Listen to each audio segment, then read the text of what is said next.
Welcome to the Gay Buddhist Forum, where teachers from all schools of Buddhism offer their perspectives on the Dharma and its application in modern times, especially for LGBTQI audiences.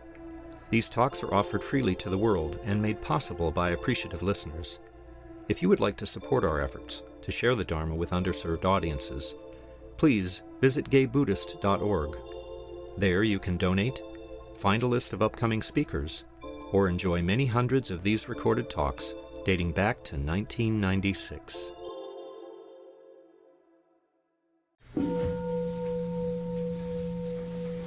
Welcome back to the Gay Buddhist Fellowship. Now's the time we go around the room and introduce ourselves. My name is Jake Corbett. My name is Manuel. My name is Doug. My name is Gigi Lee. Baruch. My name is Rob. My name is Michael. My name is John Wessel. My name is Pietro. My name is Jim. My name is Rich. My name is Greg. My name is Ben. My name is Shantanu Bruein. My name is Daniel. I'm Michael. My name is Bill. My name is Richard. My name is Paul. I'm Glenn. I'm Marvin. My name is Jerry Jones. Jack. I'm Don. I'm Chris. I'm Brian. Peter. My name is Jerry. I'm Clint. Zeno. I'm Tom. Joe. I'm Jim. I'm Tom Bruein. I'm Bonnie. Ron. My name is Ray Dyer. My name is Casper. Jim. I'm Snake. I'm George. I'm Peter. Anyone else? My name is Tom. Anyone here for the first or second time? Oh, so please stay after for our social tea and cookie hour, well, half hour. So our speaker today is Jeffrey Schneider. Jeffrey is a Zen priest and has practiced at the San Francisco Zen Center since 1978. He started the meditation recovery group at the center and leads meditation retreats at many different centers. Please welcome Jeffrey. Thank you. So I'm very honored to be here. I'm honored to be asked to speak. And I guess I should issue a caveat at the beginning. If I say anything that is useful to you or that makes sense or that you can use in your own life and practice, please accept it as an Easter present. I didn't bring any chocolate eggs. And if not, please excuse me and come back next week when we will have a wonderful speaker, my friend Bernd, who will be speaking to you next week. So,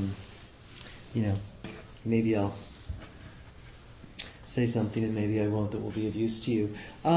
Today I would like to talk about being a Buddha in the world and what that means in the context of Buddhism. Buddhist understanding is living a life based on the Buddhist precepts. Can everybody hear me? Can you all hear me okay over there? Okay. If I start fading, wave or something. And I feel like I'm very qualified to talk about the precepts because I have such a hard time living up to any of them. So, they say if you want to know the skinny on the cops, talk to a criminal. So from one side of them, at least, I'm well qualified to talk. So the precepts are from in very early Buddhism, in what we might call primitive Buddhism, were divided basically between the precepts for monks and nuns and the precepts for lay people. And there's a long and fascinating history about the precepts, how they changed, how they became the Bodhisattva precepts in China and Japan, how et cetera, et cetera, et cetera. And that's all very fascinating. And if you want to talk to me afterwards, I'll tell you where you can read about that. But what's interesting to me and what I wanted to talk about, because I'm addressing a lay audience, is the precepts for lay people. And in the Soto Zen lineage in which I practice, we don't make a distinction between the precepts for lay people and the precepts for priests. We all take the same precepts. I think there's a slightly different understanding between a priest and a lay person, and only that a priest's job, if you will, when he or she takes the precepts or becomes ordained, is that the most important thing in their life is to make the teaching available for others. Other than that, there's not a whole lot of difference. And in many ways, we can look at the Soto Zen lineage is essentially a lay,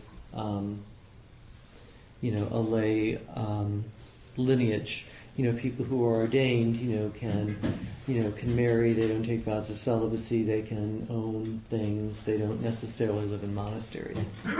Bless you. So, in Soto Zen, we have the 18 precepts. The 16 precepts. But what I'd like to talk about are the 5 lay precepts, which have remained pretty much stable in Buddhist understanding, since the beginning. And the 5 lay precepts, which are sort of a condensation of the 16 precepts, are not to kill, not to take what is not given, not to misuse sexuality, not to engage in false speech, and not to take intoxicants. And so in Buddhism, one way of talking about Buddhism is talking about the threefold training. And the threefold training is Shila, Samadhi, and Prajna. So Shila is the ethical training. Samadhi or Dhyana is the training in meditation, and Prajna is wisdom. And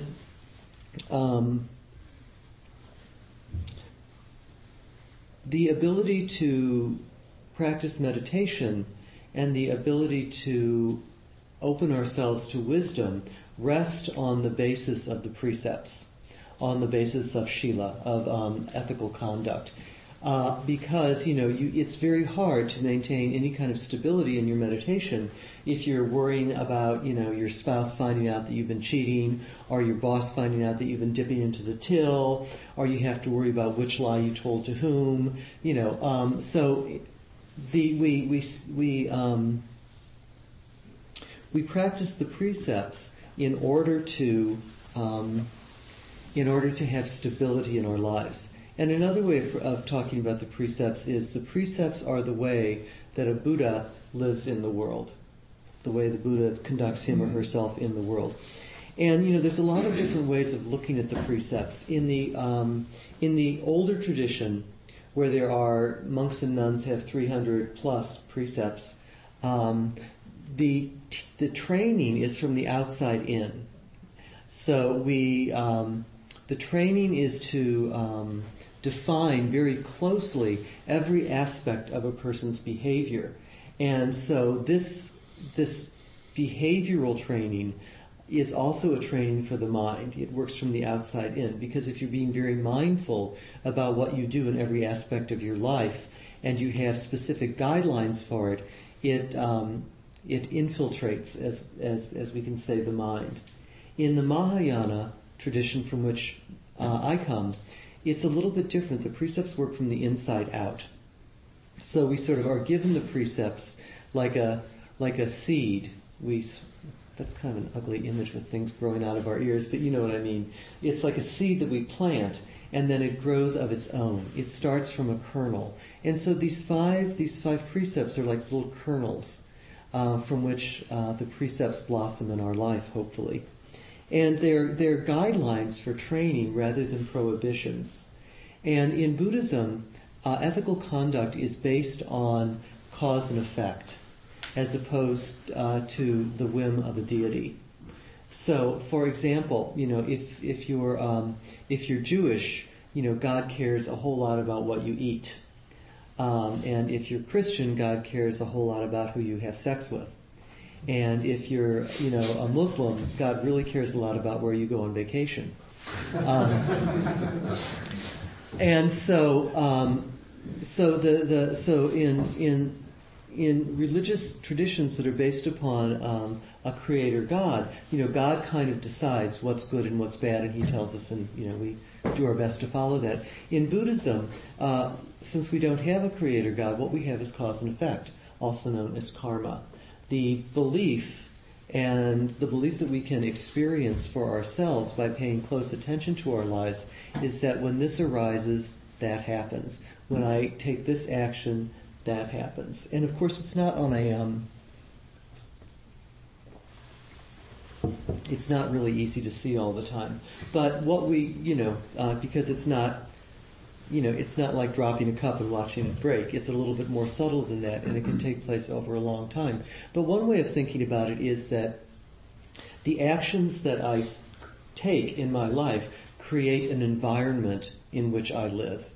So if I'm constantly lying, then I create an environment of mistrust. So people can no longer trust me, and I can no longer trust other people because I believe, if I'm lying, then you must be lying too, and everything takes on a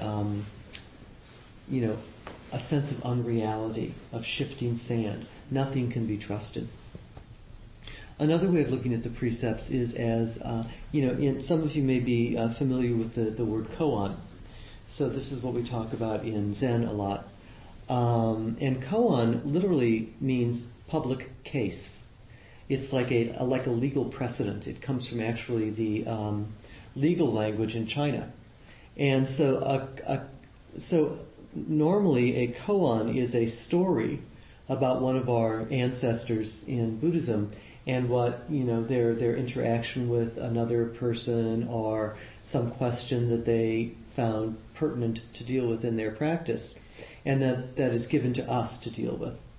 How do I deal with this? So I like to think of the precepts as koans, as questions rather than as laws or prohibitions. How do I deal with this situation in my life? Well, I have the precepts to look at as a guideline. So having said that, let's look at them a little bit more closely. The first one is a disciple of the Buddha does not kill.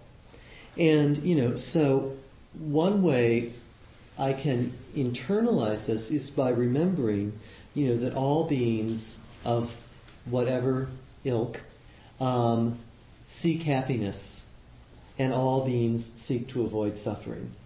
And this is the full range of beings, human and non-human beings. And I can be guided by my desire to take this precept or to live this precept in a positive way by saying to myself, may all beings be happy. A practice that I try to keep in my mind is that when I think of somebody during the day, if I think of Don, I'll say to myself, may Don be happy, may I be happy, may all beings be happy. And this is a way of cultivating a positive attitude towards all beings. So that's the positive. The precepts, for whatever reason, are stated in the negative. So what does it mean not to kill? A disciple of the Buddha does not kill. Well, on one hand, it means, I'm not going to take a gun and shoot you between the eyes. And that's pretty straightforward. But what about some of the other things? What about eating meat? What about wearing leather or fur? What about abortion? What about paying taxes to a government that spends incredible sums of its money on weaponry? What about serving in the armed forces? I go every Sunday morning, and I did this morning before I came here, to the farmers market down at the Ferry Building. And normally it's like a really wonderful thing. There's all the wonderful produce and the flowers and people to see, and I love to cook, so it's a treat for me. But they also sell live animals down there. They sell live chickens, and sometimes I just go and stand by the truck where they have the chickens, where they drag them out and stuff them into bags and sell them to people. And they suffer terribly. And I often feel very sort of smugly superior to the people who are buying the chickens, being a long-time vegetarian. As I am, and but then I have to remind myself that I choose to buy leather shoes. Where do we draw the line? But when we, and at least the people, who are buying these poor animals are taking responsibility for the death of them. They have to kill them themselves, which is a little bit different than, chowing down on a Big Mac, which is, of course, also largely responsible for destroying the rainforests. So, a Big Mac or, coq au vin, if you want to get, high end or whatever, or, we look at the consequences, not only for the animal that dies for us to eat it, and not only for ourselves, who are the either immediate or the ultimate cause of it being killed for us, but we also need to look at the effect that it has on a wider plane. As you know, particularly beef animals, cows, are, take up tremendous amounts of resources which could be otherwise used to feed people. Water, grain, many of you know that the rainforests are being cut down in order to create pasture land for the insatiable desire for hamburgers. So when we take the precept of not killing, it goes beyond. It goes beyond just not, as I said, shooting somebody. We have to, if we are willing. And when we take these precepts, what we're being invited to do is open ourselves up to pain and suffering that we may not have been aware of before or have been willing to ignore. So there's an act of heroism, I think, in taking the precepts and being willing to accept the suffering of other beings and to look at our complicity in it. There's another way of killing, which is in the non-physical realm, which is to discourage another, to kill something in another person's heart or mind. And I like the word discourage because it literally means to take the heart from. And especially with children or other people who are vulnerable, it's so easy to take the heart out of. How many times have we heard as children or heard people say to children, or sadly maybe even have said to children or other people, it doesn't have to be a child, what a dumb idea, that's never going to work, you don't know anything. Or, since I presume that I'm talking to a largely gay audience, boys don't do that. Stop being a sissy, So, these things are ways of killing something in others or having things killed in us. And of course it becomes more subtle when we grow up, discouraging other people to follow their hearts, making discouraging, disparaging remarks. This is something we do in a way that kills something that is insubstantial.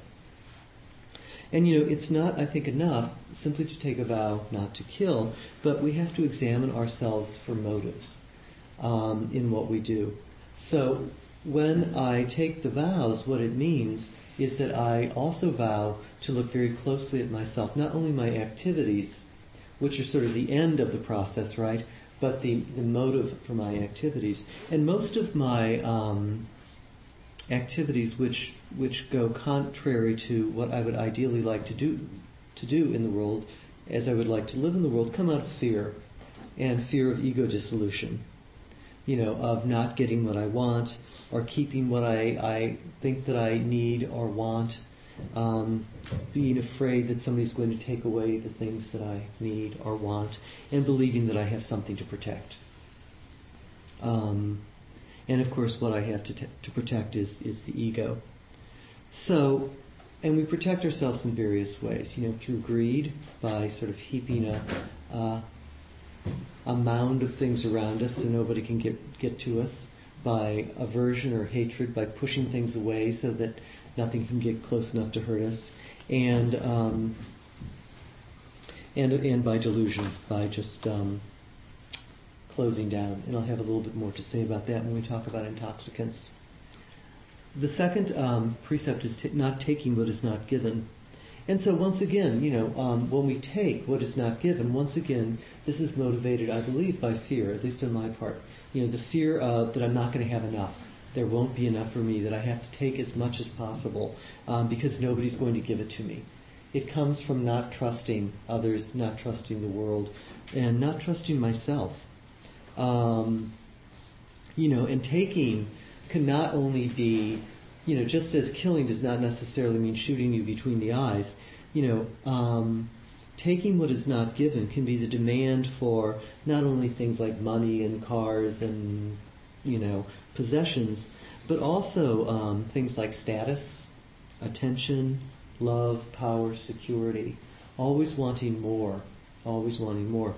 And the Buddha in one of his, in one of the early suttas, suggests a way of approaching the material world as lay people and our possessions. And he suggests that a quarter of what we have, a quarter of our possessions, be given for the needs of ourselves and our families, and that a quarter go into our businesses, protecting our livelihood and sustaining it.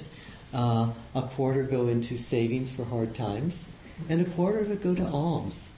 So that's actually what would it be like if we all gave 25% of what we made away? It's more than I give away. This is the Buddha's suggestion. So the question, of course, then is, what is stealing? What is taking up? What is not given? And some of us can steal and yet still have cash register honesty. And the negative portion of part of the way we hurt ourselves when we take what is not given, of course, is the same way we hurt ourselves when we lie. We decrease the sense of security for ourselves and for others. Because if I'm willing to take from you what you don't give to me freely, then it's sort of, goes without saying that I always have to be on the alert that you're going to take something from me that I don't want to give from you. Once again, we find ourselves on these shifting sands of no security because everybody is out for him or herself, and we all have to grab what we need as much as possible and as soon as possible without worrying about the other person. Other questions that I have to ask myself when I'm looking at this is, do I demand more than my share of attention, of love, of emotional security, status? Do I ignore the needs of others for these same things? What about stealing the labor of others? We're in a situation sort of globally where we frequently find that the things that we buy are created by other people in third world countries who aren't paid a living wage for the work that they do. Is this stealing? Is this taking what is not given? When I buy cheap goods from China or wherever, am I taking what is not given by taking the labor of others? So the question for me then becomes, what is reasonable? What do I actually need to live to be reasonably comfortable and secure? As lay folk, the Buddha is not suggesting that, we take to the roads with a begging bowl. Although, of course, for monks and nuns of his time, that's what they did, right? But reasonable. What is reasonable? What is the middle way where we can feel basically secure in ourselves, and particularly if we have families to take care of, and yet be generous. So the positive spin on this precept, of course, is generosity. How can I be generous in all ways? Physically generous with what I have, and sort of morally generous as well. Let's see. Okay, and then where are we? Okay, I sort of got my pages mixed up. Okay, the third precept is not misusing sexuality. So, in Buddhist teaching down through the ages, the highest level of spiritual attainment involves celibacy. So, what that means, of course, monks and nuns were required to remain celibate in order to detach themselves from sensual distractions, in order to be able to meditate and to attain liberation from the sensual world. And the Buddha did not require this for his lay followers, obviously, although it was it was the ideal. And most of you are probably familiar with the Buddha's basic teaching of the Four Noble Truths. The first truth being that there is suffering in all of our experience. Now, this doesn't mean that everything's like a poke in the eye with a sharp stick.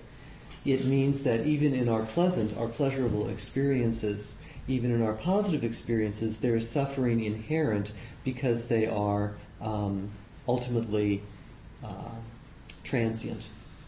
So I like to use the example of an ice cream cone on a really hot day. That's not to say that an ice cream cone on a really hot day isn't a good thing, doesn't taste great, and isn't wonderful. But if we keep eating more and more and more ice cream, we're going to get sick. So it's not that there's no pleasure, but that pleasure, ultimately ends and is finally unsustainable and finally not what will give us peace. Okay? So if we take our pleasures of whatever sort, mental or physical, as they come and let them go, there's not so much of a problem.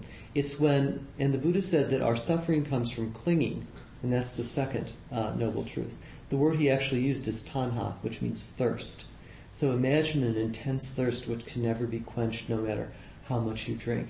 So holding on, grabbing to that which cannot be maintained is the source of our suffering. And a lot of us do this, I think, with sexuality as well as with other things. But for those of us who are not committed to a celibate lifestyle, what does this mean? It's a good question. And once again, it's a koan. What is the bottom line for us in our sexual behavior as human beings? Some of us will find that we do best in monogamous relationships. Some of us will find that we don't. Some of us will find ourselves constantly confused. And that may be most of us. I know that one of the things that I did want to say is that in the gay community especially, I think especially at least, the idea of casual sex as play is often, if not the ideal, encouraged, I think, and sort of taken as standard. And I'd like to talk about this a little bit, because ideally to me this seems like an okay idea, in the sense that if people do things together which give both people pleasure, and which, is there any difference between giving and receiving sexual pleasure with another person and, sharing a meal or music or any other sensual pleasure, a movie, what have you. And this is good in the telling, but I think that we always have to go back to the point of, what is the motive and what is the outcome. I think that sex of any sort, whether it's monogamous, serially monogamous, or casual, becomes a moral issue when things like dishonesty, exploitation are involved.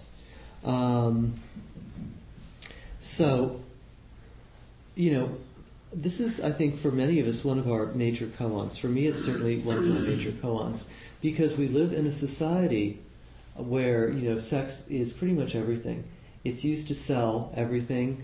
It's the way we are encouraged to judge ourselves, whether we're successful people or not, etc. So I think that, it behooves us it behooves me to pay very close attention to my desires, to how I act out on my desires, to what the consequences of acting out on my desires are. And this is without making any necessary comment about, right or wrong. Once again, in Buddhism, what we have is karma, okay? Cause and effect. Karma actually literally means volitional activity. So when I choose to do something with body, speech, or mind, it has consequence. And so my job as a conscious person, striving to become more conscious, to become more awake, and awake, by the way, is the word that we usually translate as enlightened, bodhi. Literally it means awakened or awakening. So Buddha, actually, the literal translation would be something like the awakened one rather than the enlightened one. So in our desire to become more awake, we have to pay very close attention to the laws of cause and effect of karma in our lives.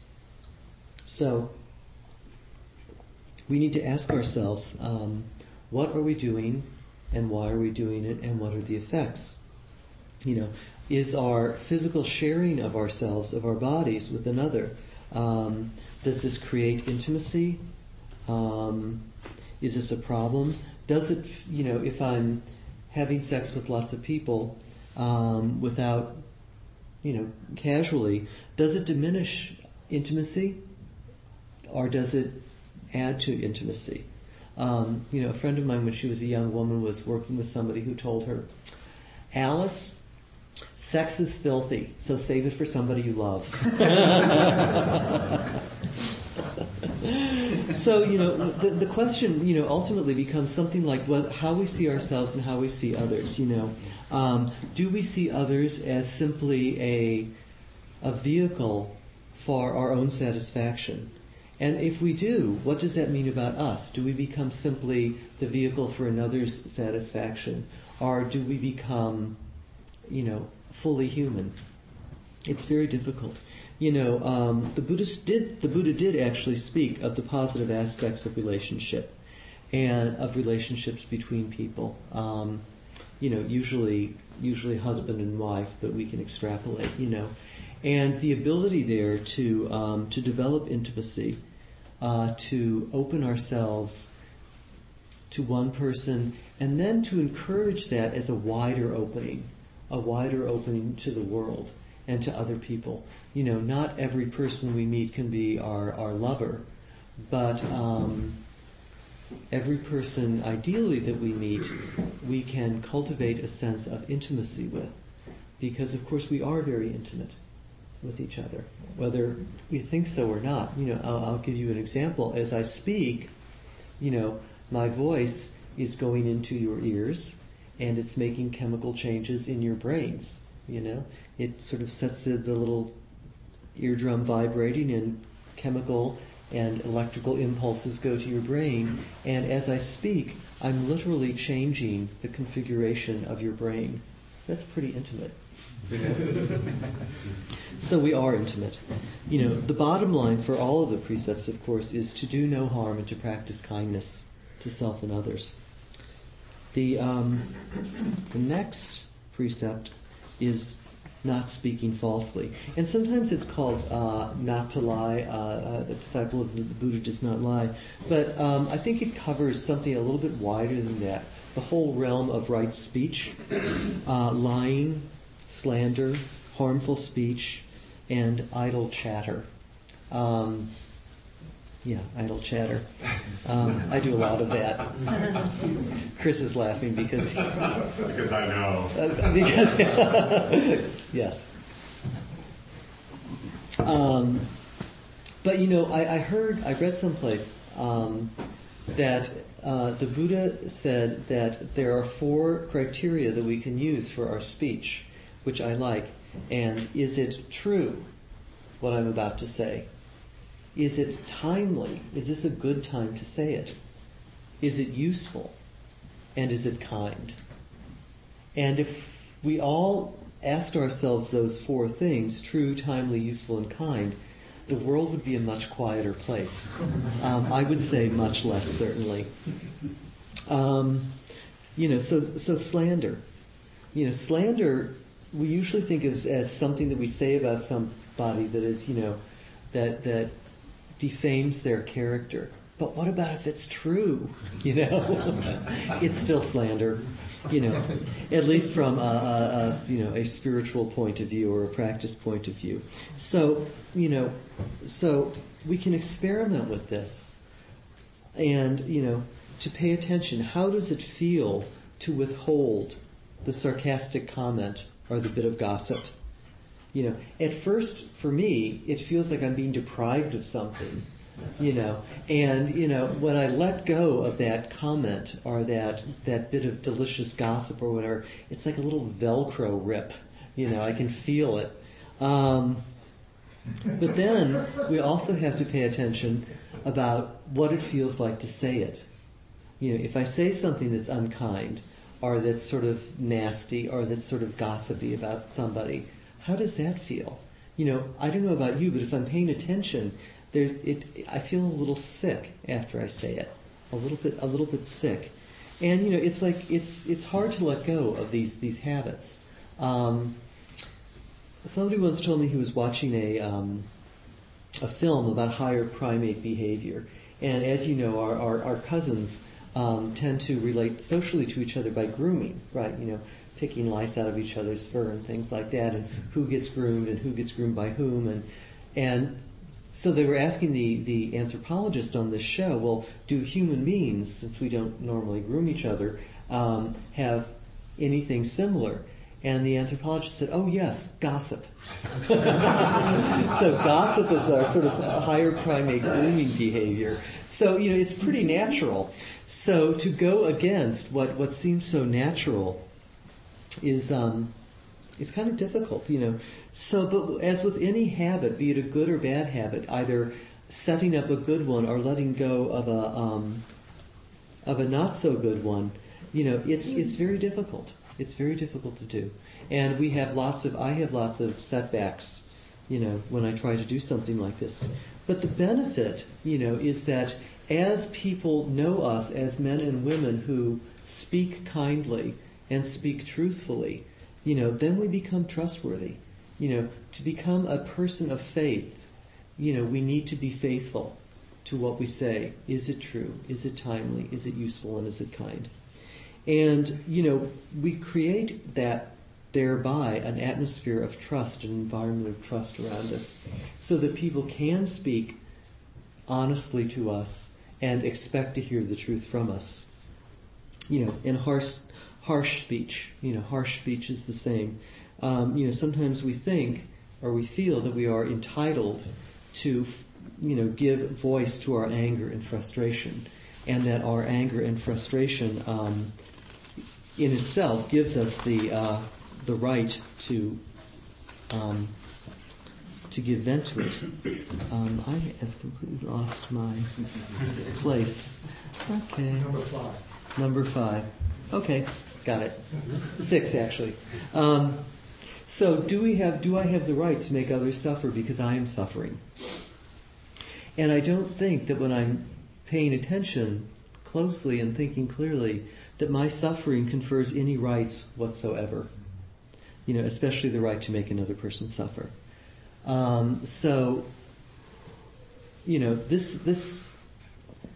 This is a particularly difficult one for me, because it's easy for me, not to steal things. It's easy for me not to, cheat on my taxes, or, I haven't killed anybody lately. But, the words slip out so easily. They're just like grease with butter or something. But it's difficult. It's very difficult, and I think that it's something that, in the longer list of the 16 precepts, like a lot of them are about speech. There's more about speech than there's actually about other behaviors. Idle chatter is another one that they say. Paying attention, Sometimes, idle chatter is something that's prescribed, particularly for people in a monastic situation. And for us, I think sometimes it's the way we relate to each other. hey, how you doing? You doing okay? Hey, well, did you see that TV show last night or whatever? And in a way, it's okay. Some years ago, I was doing a 3-month practice period at our monastery, and I took a vow of silence for those 3 months. So aside from the fact that I didn't talk, it allowed me to see what other people said when they did talk. And about 90% of what people say, I noticed, had no informational content. It was mainly about relationships. I'm here. Are you still there? Are we still in connection? And so, we need to do that. But we also need to be careful about trivializing our conversation and trivializing, say that 3 times fast, our minds. Because on the basis of what we talk about, that's what we think about. And what we think about is how we behave and how we are. So it's not only about speaking this precept, but it's about listening, about what we allow into our minds as speech. And speech, of course, covers not only the spoken word, but the written word and the viewed experience as well. The TV, the internet, useless information. Do we fill our minds up with so much useless information that we can't think clearly? And it's difficult. And one of the things that I think are positive, to talk about this positively, is the aspect of appreciation for silence. We had wonderful 30 minutes of silence together, which is very rare. So what would it be like to come home at the end of the day and not turn on the TV, not turn on the radio, not to put music on, not to check the internet? The 5th precept, and I realize the time is a wasting, is refraining from intoxicants. So originally this meant very specifically, things that we drink and drinks and drugs. Specifically, it was about alcoholic beverages, and we can expand it since modern chemistry has given us so much else to play with. But intoxicants, of course, literally means taking that which is poison, which makes us stupid, unavailable to others, unable to meditate, emotionally fragile, and it can damage and destroy our mental, physical health and our livelihood. And this is the defense of the ego by delusion. Sometimes reality becomes so difficult that we simply have to withdraw for a while. And I understand this, particularly as we open ourselves up to more. And it's not always just, alcohol or drugs. It can be food, sex, shopping, gambling, losing ourselves in the constant barrage of noise. One of my favorite retreats is sleep. And as T.S. Eliot said in, I can't remember which poem it was, mankind cannot bear too much reality. So sometimes our consciousness becomes intolerable, and we feel the need to retreat from time to time, particularly as we encounter the suffering of the world, our own or others.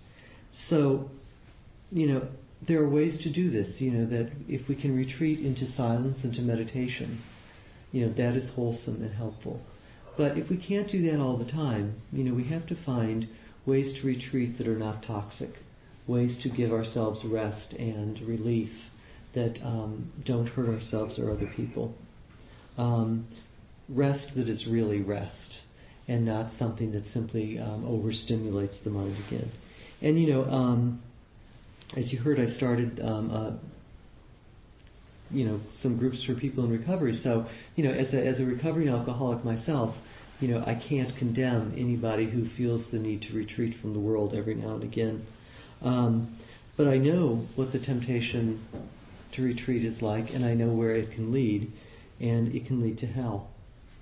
So, so the positive side of this precept is to encourage us to be as fully present in our lives as much as possible.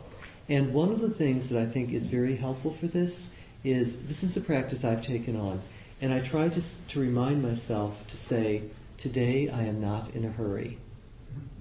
Today I am not in a hurry. And when I'm not in a hurry, things come to me as they come. I receive them quietly, and I can deal with them one by one as they come. There's a famous koan where a teacher or a student says to a teacher, "What do we do when the 1,000 and the 10,000 and the 100,000 things come at us all at once?" And the teacher says, "Just don't try to control them." So I've talked rather longer than I expected to, but I wanted to say about the precepts. Once again, they're not commandments. They're not things that separate the bad people from the good people. They're simply suggestions about how we can look at our lives and how we can more fully be conscious in our lives. So thank you very much. And I don't know if we have time for Sure, we have time for a few questions. So if anybody wants to say anything, now's a good time to say it. Or not. Yes, please. First of all, thanks. This is the first expanded explanation of the precepts that I've heard. Could you say your name? My name's Tom. Tom, hi. I was thinking back to one of the first precepts you were talking about, where you were talking about what it would be like if we gave a quarter of our income. I'm wondering if there are suggestions related to that same precept about giving time. Mm-hmm. Oh, that's one. Yeah, that's wonderful. Of course, time is one of our most precious possessions. So when we give time, whether it's to a charity as a volunteer or to a friend who just needs somebody to talk to or something like that, that's an incredible act of generosity. Yeah. Yeah, that's it's so much easier to write a check than to actually sit down with somebody over a cup of coffee and hear what they're going through. Thank you very much. That was really important to bring up. Thank you. That's a good question. My name is John.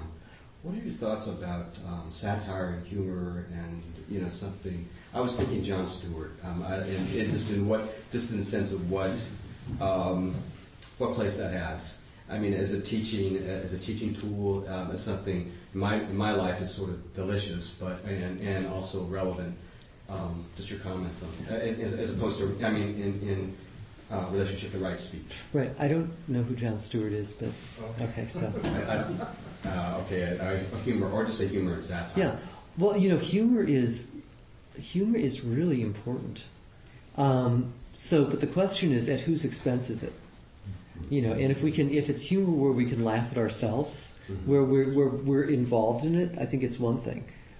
Humor that is directed at someone else to belittle is quite different. And satire is different. The purpose of satire is to unmask hypocrisy. So it can be a very potent tool mm-hmm. in honest social discourse. Mm-hmm. But so satire is like public discourse in the marketplace. Mm-hmm. And so anybody, this is just my opinion. I can't quote chapter and verse, but anybody who brings him or herself into the public realm as a public figure, I think makes at least I'm losing the word, but makes an agreement of some sort, implicit agreement that what they say and who they are is public, is in the public domain. Mm-hmm. And so satire is in the public domain, and it's, do you see what I'm saying? It's, I think so. Yeah, and of course it can be used to undermine, so there's honesty and there's dishonesty and humor is and everything else. Mm-hmm. I don't know if that addressed it, but if the desire is to hurt, to belittle, but if the desire is to unmask, then there's a difference. Yeah. Jim. I'm Jim. Jeffrey, you talked about intimacy relating to relationships, mm-hmm. and I've never really actually heard the precept relating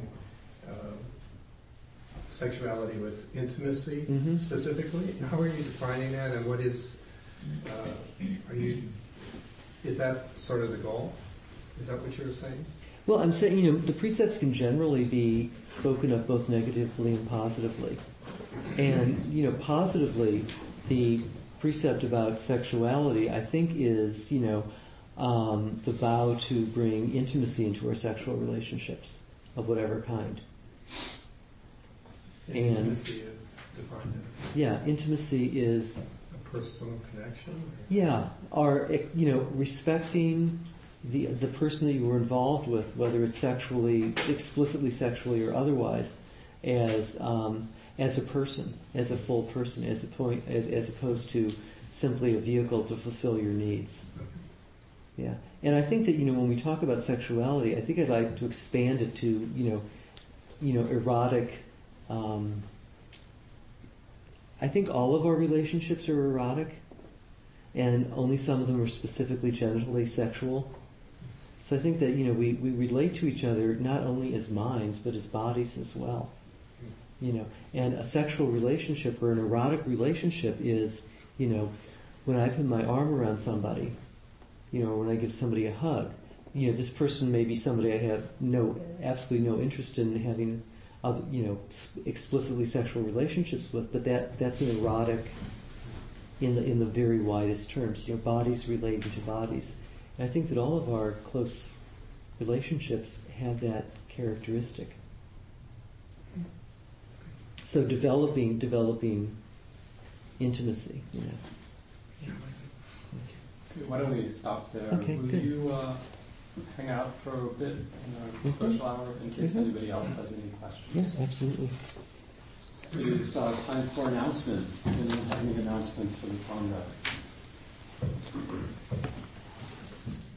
Yes, Jerry. Hi, I'm Jerry Jones, and on behalf of the program committee and the fellowship, thank you, Jeffrey, for coming today. You're great. And then next week we're going to have, is it Baron Bender? Is that pronounced correctly? And he'll be our speaker. And a damn fine one. Y'all come back. Jim. Yeah. There's a new version of our directory out next to the Donna Bowl. We have new chairs that we have contributed to. We have brought and contributed to the center on Ray Dyer's initiative and Marvin Snow's efficacy in making them arrive. So if you're on a chair, you might want to thank them. Also, one more personal note. This week, Tom Morrissey and Bill Childs and I sing in the San Francisco Choral Society, and in 2 weekends, the 16th and 17th, we're singing Schubert's really astoundingly luminous Mass in E-flat. Why it is not performed every week everywhere, I don't know. Majestic. So first we thought, oh, this is going to be easy, this is straightforward. Now it's like, oh my God, it's immense, and we want to do it well. So, and the poor guy was suffering from tertiary syphilis when he wrote it. He was near the end of his life, and yet it's just blessing after melodic blessing, and with a couple of freaky harmonic stuff that was unprecedented for its time. So anyway, it's the 16th and 17th, Calvary Presbyterian. I'm going to do a thing on the listserv, and I'll try and remember to bring the flyers next week. But it's a torrent of love, wouldn't you say? Absolutely. Other announcements? You're the host. I am the host. I'm the facilitator host. So I will do the host bit now. Please stay for about a half hour of socializing after our celebration. There's tea and there's freshly baked scones. If you have tea, please wash your cup. I will be bringing around a Donna bowl. We asked for a contribution of $5 to $8 to help us support the space and Donna for our speakers. And there's a sign-up sheet if you'd like to receive our newsletter, either electronically or on paper. And I think the last announcement is people gather for lunch. If you're interested in going to lunch, hang out near the front door around 12:30 when I'm shooing everyone out of the space. All right, with that, let's gather in a circle for our final.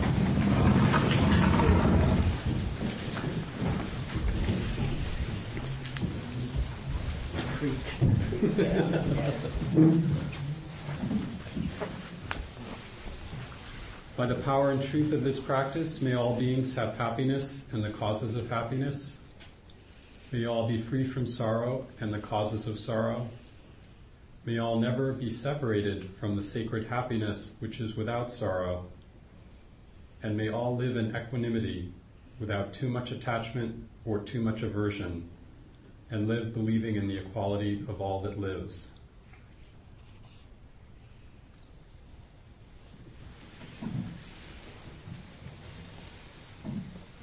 Thank you.